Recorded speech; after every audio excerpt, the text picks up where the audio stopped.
my very first question. I like this question. So what's really cool is one of my he's not a good friend of mine, but Jimmy coaches a travel team and also has a daughter, I'd imagine, in the process as well, because he's coaching a travel team. And it sounds like he may have a daughter on the team. So his question to me was, I coach my own travel ball team. The question is, being a non-brand team, if we're beating or competing with better teams, would my young ladies get looks still from D1 or D2 coaches or any type of college, along with each individual player having their own film? I like this question, and I think it's a good question. It's hard. It's hard for me to kind of give some truth to it, but I like it because I do believe that some people have really great intentions why they start travel teams. Even though I have my tryout red flags and I was talking about coaches with players on the team and things like that, it was not fun and games because this is a real scenario that really happened to one of my players, where one of my players got overlooked, or not even overlooked. There was a coach there to watch one of my players, and the coach insisted on talking about her player, which is also her daughter, who was a pitcher. So that did really happen, and that's why I said that. But in general, here's what you have to understand about recruiting. I've made a video about this before, but there are 3 things that are really important about coaches to coaches communication and connection. Kayla, what's up? Good to see you. Ellie, what's up? Good to see you. Okay, so there are 3 things you got to have. And these are 3 things that you have to have. These are 3 things that need to be in place in order for coaches to feel confident recruiting your athletes. Number 1, reputation. Okay, reputation kind of helps anybody in this process be a reputable organization that gets recruited. So sometimes when you have the names, it means something because there is a reputation that comes with the name, right? So when someone hears your team name, the first thing they're going to say is, well, who is that? Okay. And yes, you might beat all the other teams that have good names, which is another point I want to make secondly, but you might beat the teams that have good names or big names, and that's awesome. And I think this is where kind of the next 2 steps come into place, but this is where it's tough because that's just the thing that happens with coaches. Like, well, who is that team? That's their first thing that they have to say. Number 2 thing that's important. So reputation. Number 2 is relationships. So where new organizations get in trouble sometimes, hi Penelope, why it gets in trouble sometimes is because there is no current or former relationship that has been created between that coach and college programs. So that is the hardest part. And unfortunately, coaches like to recruit because they trust what they recruit or the people that they recruit from. The relationship becomes really important. This is where things like programs like I run become really important because you get someone who has relationships with coaches. Even though I don't have a travel team, this allows them to kind of like know me, my integrity, my character, and they're like, okay, or they've seen me coach, or I've worked camps with them in the past. There's the relationship there it's like, okay, I can trust what this person is saying. So reputation, relationships, and then there is the fond chance where you might actually have some luck where you might be playing one of those teams where coaches is coming to watch you play, watch the other girls play and watch the other team play, and your team happens to do a good job. And sometimes coaches will say, well, who is that? And they might look at specifically the player, well, who is that player? And that's one of the best ways to kind of that'd be one of the only ways I would say where it'd be beneficial to have a new non-branded team. But that is a rare case, right? So they would watch it. They would say, who is that? And then they might want to learn more about your player by going to their social media, learning about them, getting them out to the camps. They like what they like continuously, then they will consider offering them an opportunity to play on the team. And so because of that, if they get an opportunity and they take the offer and they do well, they're reputable, they make your program look good, then that's going to help build the reputation of your program.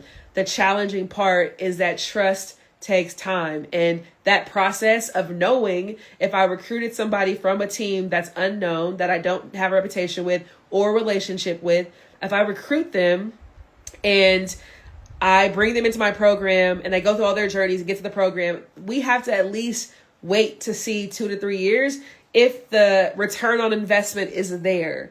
So why it's challenging is because you bypass all those things when you have a named brand, unfortunately, or when you have relationships. When you don't have that, that's the thing you have to work on, which is why it's not always about who you play against, because I know a lot of girls will say like, oh, like just had 2 hits off of a Clemson commit. And it's like, cool, like that's great. Like, did you not expect to get a hit off of her? Like, that would be some of the questions that they have. Like, are you not used to playing at a high level that you would be a competitor against her? So when people kind of push that out, it kind of doesn't look that great. It actually kind of looks the opposite sometimes.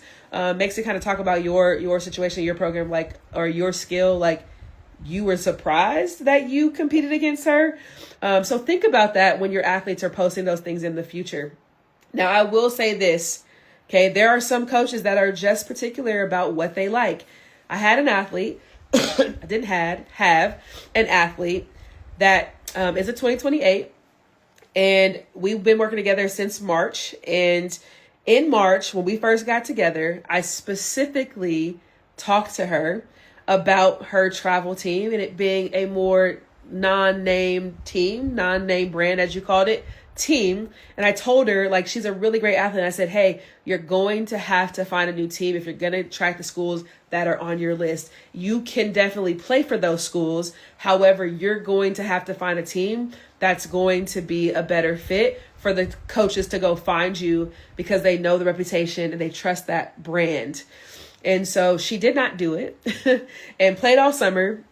Her team killed it. They did really great. I went to go watch them in Colorado. I went to go watch them in Virginia.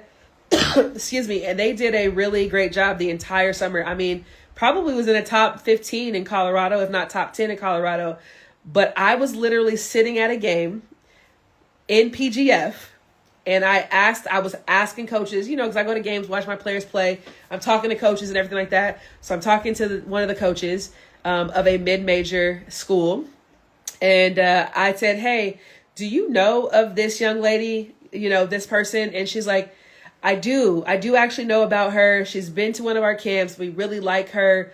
But the team she plays for, like, I just don't know nothing about that team. And I just don't feel confident recruiting her from that team.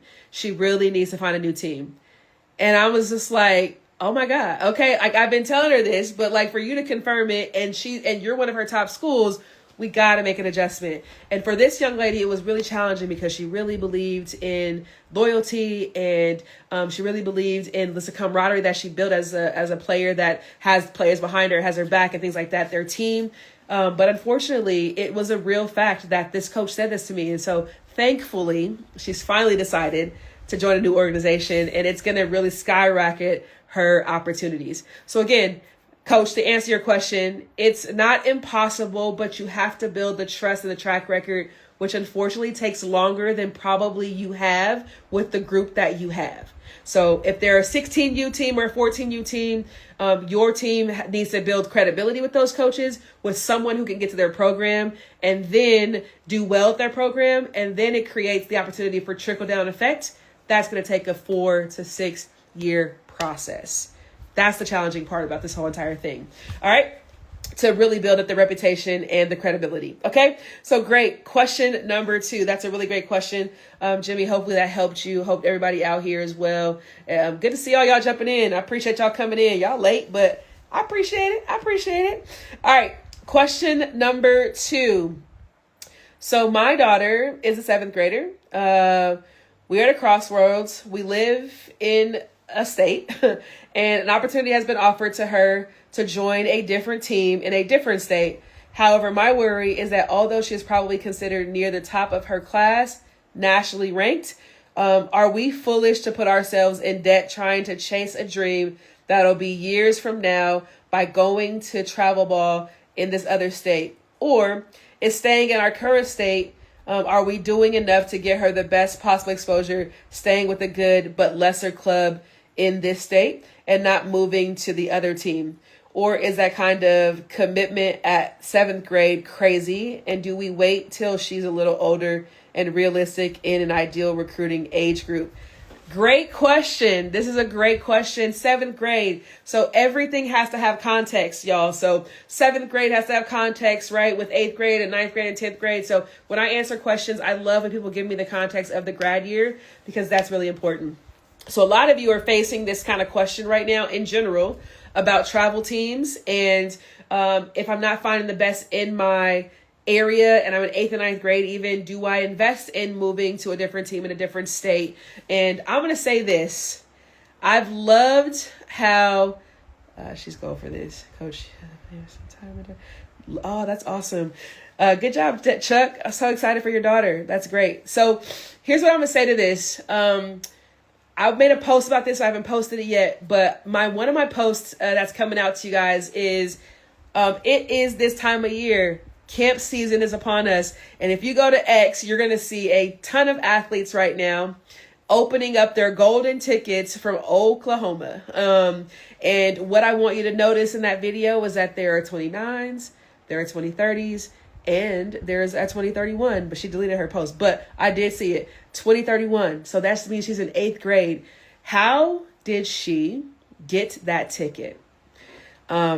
There's a lot of speculation behind what could happen in that situation, but they did get the ticket. And so my 8th graders, my 9th graders, my 10th graders, that's a really big time to get on some of those coaches' radars. Now, the truth of the matter is that like a lot of athletes are not the 1%. So it doesn't pertain to a lot of athletes out here. But if you're telling me that your daughter is ranked and you are telling me that your daughter has the skill to potentially play at the high level, and this particular team in the other state is recruiting her into their program, and they are a reputable organization that gets athletes to the schools that she's looking at, I would say she's 100% going to get great training from that space. Now, there are a few teams in their current state. I can't tell you guys the different states, by the way, but in the current state where you're at, well, I know there are some teams that do develop. I believe that your work ethic and the culture of your community in general is really great at being great grinders. But the truth of the matter is you don't have the resources. You don't know what it feels like or looks like to be in sort of the other spaces in the world. So 7th grade, if we believe that she is of the 1% and she is ranked really high, I would get her involved with that team sooner than later. If she still has some development and you feel like she's not of the 1% of the population, I would potentially consider staying one more year with your current team or current state and then branching out. That would be my advice for you. But again, that shift, that girl that was an 8th grader, I mean, she was really good. Like, she was really good. She was better than most 28s out here, 29s out here. She was really good. And so if your daughter is like one of those really good, they got those one of really good things, then I think you invest in this opportunity early, get her on the radars early, and get her seen early. But if she's not that yet, like she can develop to that, give her one more year. Okay. Good question. Good question. All right. Let's jump into the next one. Let's see. All right. Okay. All right. So this one is about September 1st for my guy, Justin. Good to see you. All right. So he got 2 questions here. Do I have any September 1st do's and don'ts? And his second question is, what type of questions should you have on September 1st calls? So really good question. What's up, Cheese? Good to see you. I really hope that we can connect soon, man. I'd be trying to catch you, but I can't catch you for some reason. Hopefully I'll catch you one of these days. All right, September 1st, do's and don'ts. Let's start with the do's and don'ts. So they just recently made a rule because you usually are in school. So they just made a rule because coaches were able to call midnight in their state. So it could have been 1 a.m. your time. It could have been 11 at night your time. and the call was allowed as long as it managed according to the same state that the team is in, and it was after 12 p.m. or 12 a.m. So that used to be the rule. Now the rule, I believe, is like after 1 p.m. Central Standard Time. So what I want to say is a couple things to this. This is a great question. Number one, when you are now in the phase of wanting to be recruited and you're in the junior year, you need to have your phone numbers in your emails and or accessible somewhere on your social media. So it gets to be a little tricky, right? Because you don't want to have your number out there all the time. But I would say around the day before, through the day before, through a couple of days after, get your number somewhere where they can find you. Even if you make a link tree, put your number in your link tree. That way, at least it's not on your main bio, right? People have to do extra clicking to get to your phone number, but put it in your email, number one. So that would be what I would say a do. Another do is coaches hate to have to call you twice because you have your phone on do not disturb unless you're in school. So let's clarify that. Okay. If you're in school, keep your notifications how they're supposed to be. Don't get in trouble being in school. Most people take off school. I would not do that either, but make sure that they can get through to you on the first call.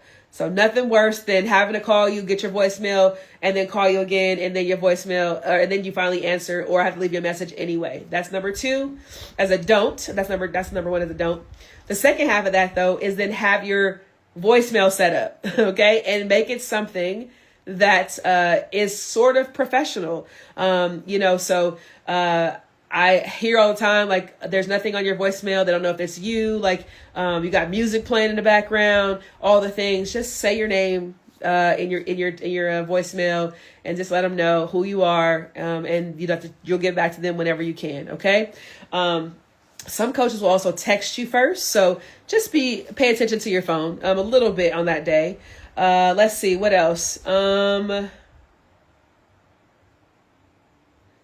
Other do's and don'ts on September 1st. I think those are the main ones.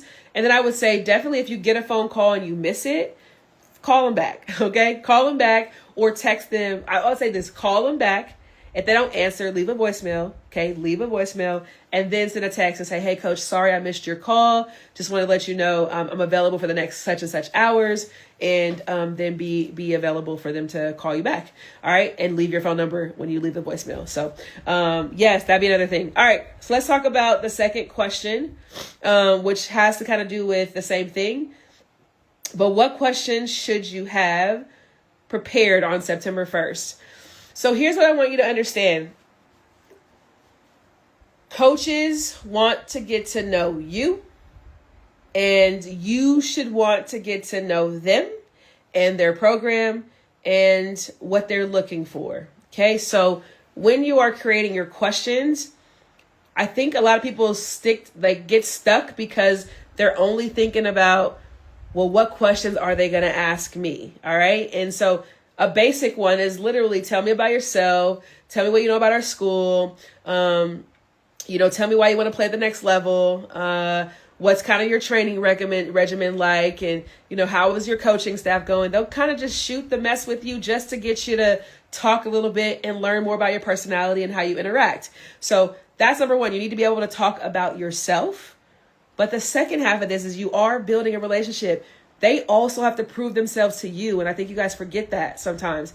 So you need to be asking questions as well that pertains to what you're looking for in a school, what you're looking for in a coach, what you're looking for in a team dynamics, what you're looking for academically. What questions do you want to know that are going to help you make a better decision when it comes time for you to be recruited by that school, right? Or when it comes time for you to get offers from schools. So I always kind of use the blueprint.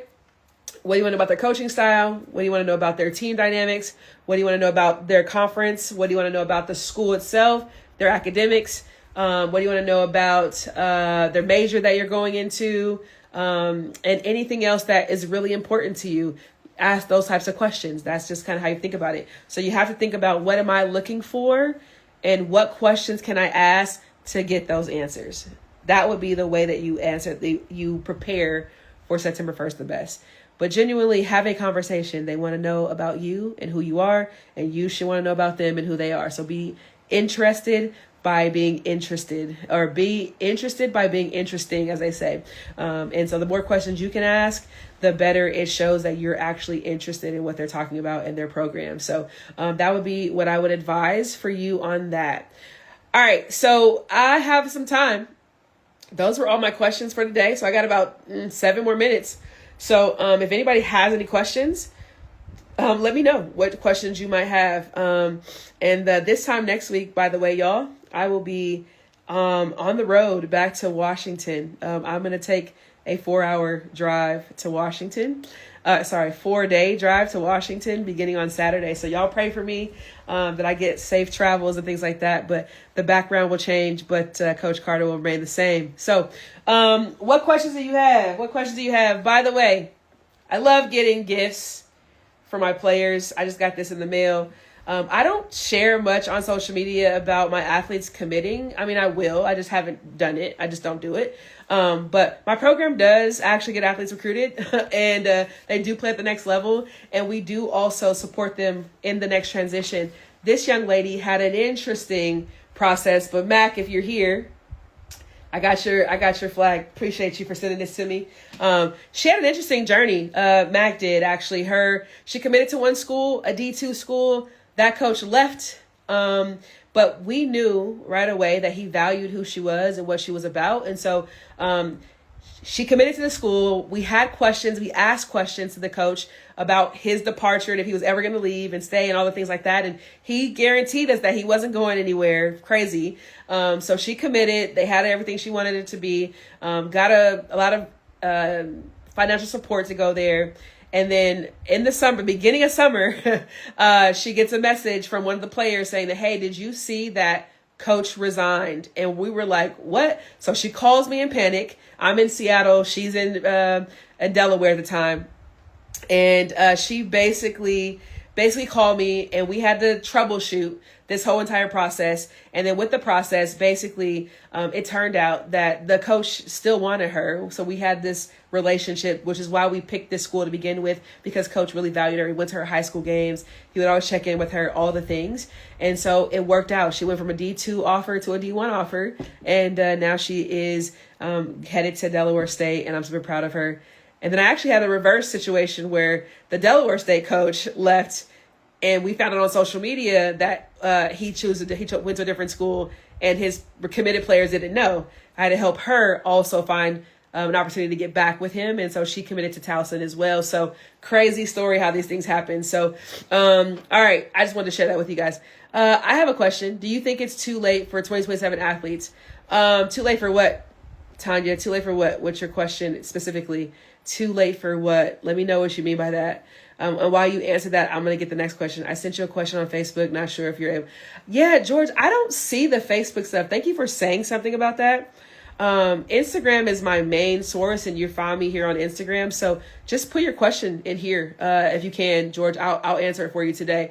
But I don't get the Instagram, the Facebook ones for some reason. It doesn't like notify me only when I go in there. And I don't even know how I have Facebook. This is so bad. I don't even know how I have a Facebook in that space. So message it to me. I'll respond to you. All right. When is it appropriate to talk about how much they are offering for schools? Aubrey, that's a great question, 2028 athlete. So yeah, definitely not on the first call. Okay. So your September 1st call is the beginning of a new phase, not the end of one, and not the deadline. Okay. It is the beginning of a new phase. So September 1st, it's another don't, Justin. Don't do that. But it's the beginning of a new phase. So you're getting to now be able to build a relationship directly with the coach. That's what's happening. So you want to start with some of the simple things like what's your name and what's your favorite color and what flowers do you like, in recruiting terminology. And then when it gets to a point where they're ready to offer you an opportunity, they will tell you how much they can give you. Okay. So that process takes a while. And I would say only when they're ready to offer you an opportunity will you know what you're going to be invested in. So you should do your research on these schools before you go into too much detail with them. Like after September 1st, definitely do your research. I want you to go research what does it cost of tuition for that school. Do they provide any athletic scholarships? and academic scholarships? If so, what GPA do you need to have in order to get those scholarships?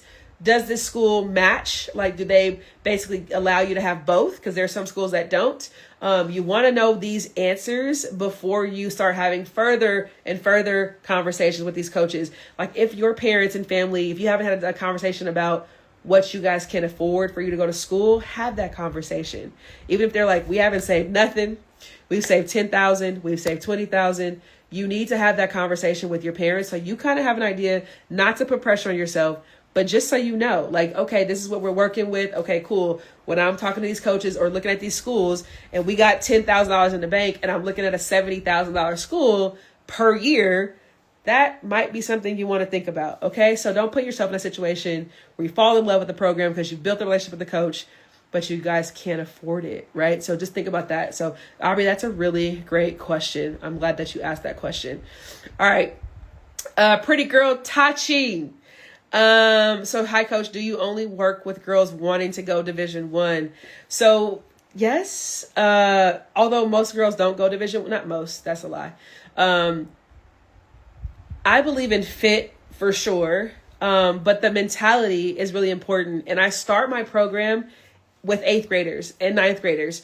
And so if we're already putting limits on them in 8th and 9th grade, then they should not be in my program. So it's a parameter for many reasons, but it's really a parameter because I want them to understand the work ethic. I want them to understand what the commitment looked like. I want parents to understand what the investment is going to be like to be able to accomplish this goal of playing at the next level. At the end of the day, college coaches want competitors. They want athletes that are going to be their best versions of themselves on and off the field.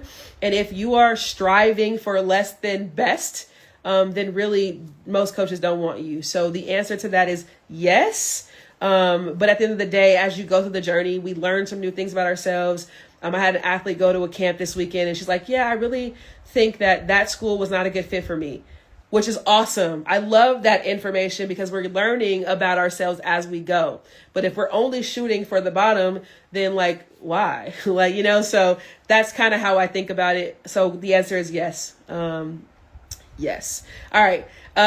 It's a smaller college. Okay. So I'm at a smaller college. How do I get noticed by D1 or bigger colleges to transfer after my first year? Real Sherry, I don't, that's a tough one, girlfriend. So, I have some thoughts to this, so I'm trying to, not say anything, rude, when I say this, but I don't believe in, let me clarify this. I don't believe in transferring per se. I believe in if the opportunity that you're currently at doesn't fit who you are for whatever reason, like personality clashes, the coach leaves, you miss home, you want to be closer to home. There are these other dynamics that are more important than the division or lower level or higher level. Then I would say I love the opportunity to be a transfer student or the transfer portal because it does help those types of athletes get an opportunity. Now, the 27 class, I got a different perspective. But anybody else, I would say, what happened that you chose that school to begin with? Was it an injury? Was it the team you played for? Was it that you guys weren't willing to invest in getting the right support for that sort of situation? I would have a lot more questions to be able to answer this question for you. But to be honest, no matter what level you're at, high school, community college, whatever it's at, performance matters. Development matters. Your ability to compete matters. So if you are outshining your entire team and you are able to showcase that in your stats, in your skills, in the games you play, like your team can't not put you on the field, and you're just really out dominating everybody on your team and the conference and all the things, then I would say there's a reason why you should be transferring because maybe you missed an opportunity because of whatever reason. But if you're barely playing, if you aren't dominating, outplaying everybody else, getting the opportunity, then I would have more questions as to why you're transferring. And maybe you just need to get better. I hate to say it like that, but that's kind of what I got for you. So, all right, Tanya, congrats to the young lady and her family as well. For sure. Absolutely. Thank you so much placement in a school. Absolutely. All right. My 13-year-old is elite. I'm gonna take a couple more questions, y'all. My 13-year-old is an elite player. Should we wait for our travel team to recommend showcases, or do we, as parents, start going to showcases to schools that our daughter wants to attend?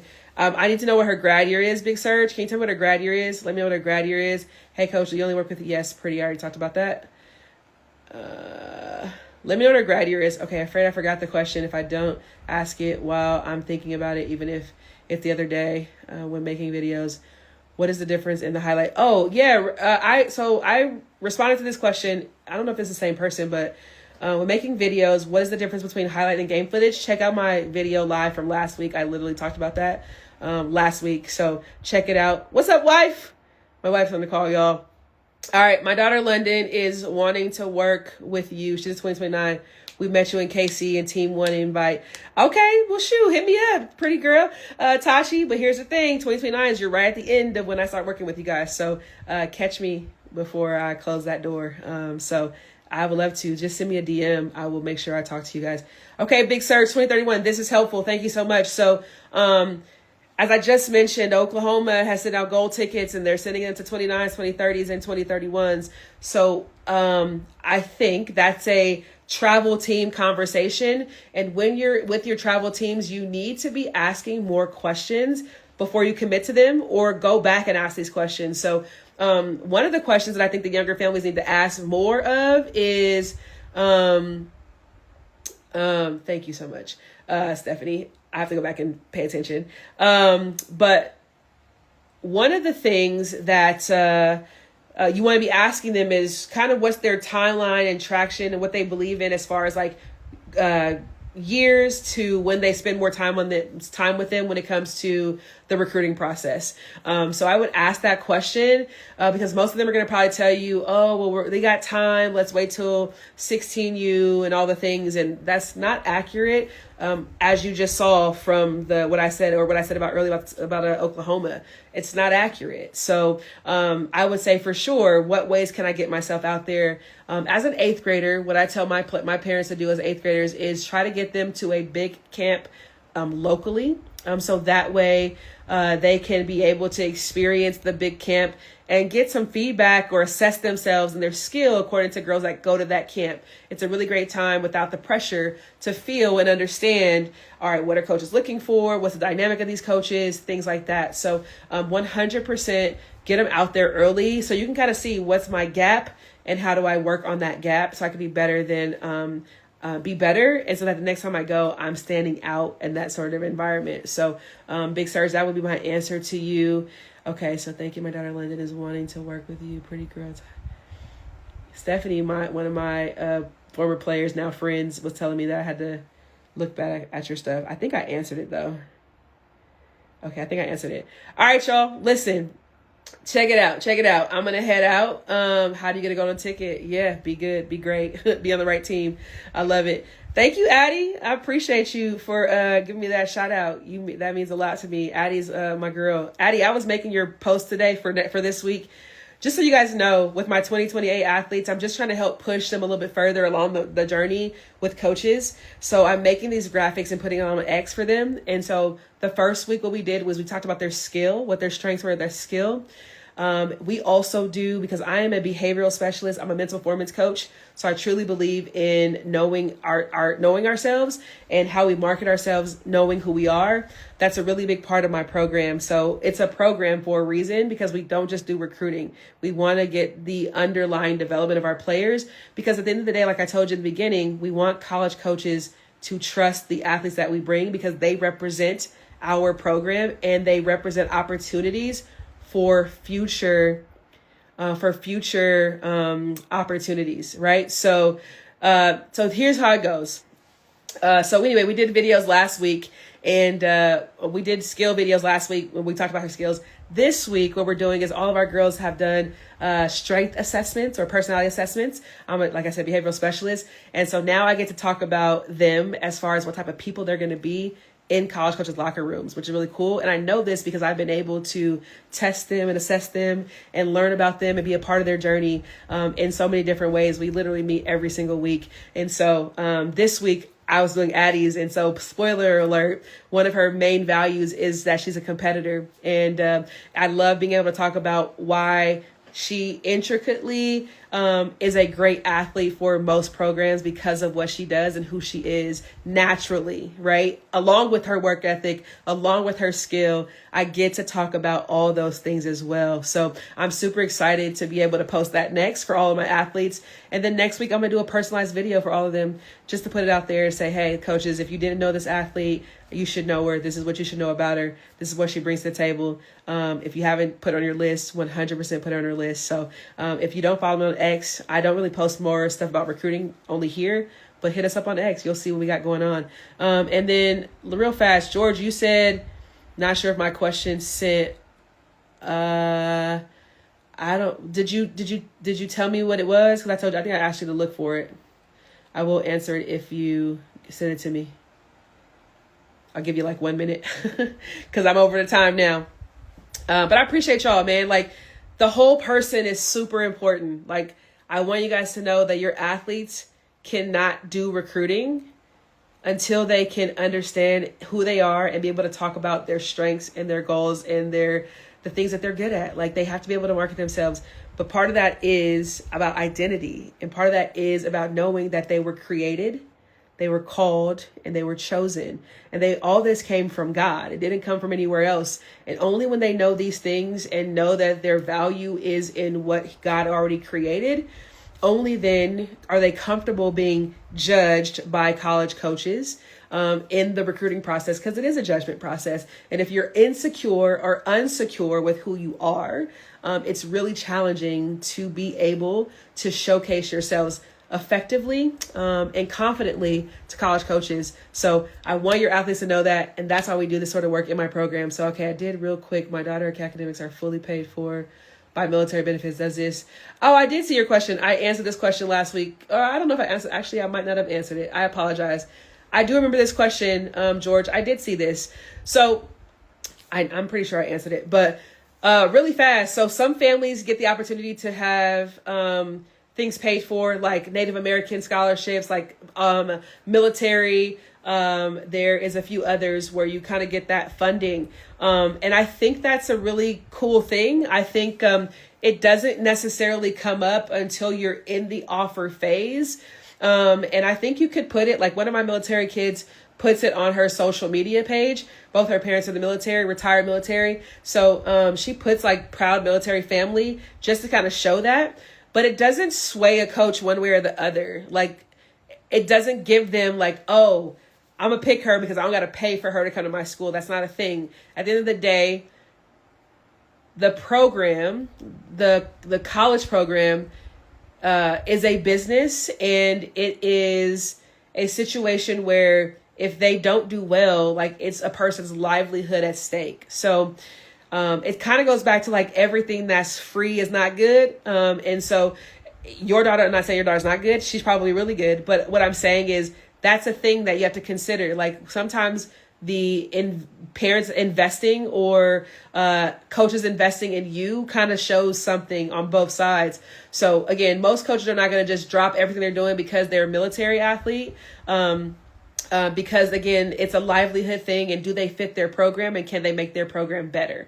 If they can't make their program better, it doesn't really matter. And they don't really do walk-ons anymore because of the 5-for-5 rule and the 25 roster rule. So the best bet would be that comes up when they have already gone through the exposure phase, the evaluation phase, and the comparison phase. And now they're having phone calls with these coaches. And then they get offers from these coaches. Like, between the comparison and offer phase would be when you start talking about military money specifically. Unless you're later in the journey and you got some schools that are D2s, D3s who could appreciate that. But if that's your daughter's goal, then yeah, tell them now. But if it's not, this will put it on an X account. You could definitely say it in their emails and things like that, but it won't sway them anything further yet. So awesome. Okay, y'all. Well, I've been on here for too long talking my brain off, and I'm going to go pack because I got to leave out of here on Saturday. So I appreciate you guys for jumping in. As always, remember, out of 8 billion people in the world, there's only one of you, which makes you unique, valuable, and enough. And that recruiting is about showcasing your skill to coaches and seeing if they value their skill, not if they value you, because you have value. God gave that to you and no one can take it away. All right. You guys have a blessed night. We'll see you guys next week. Peace.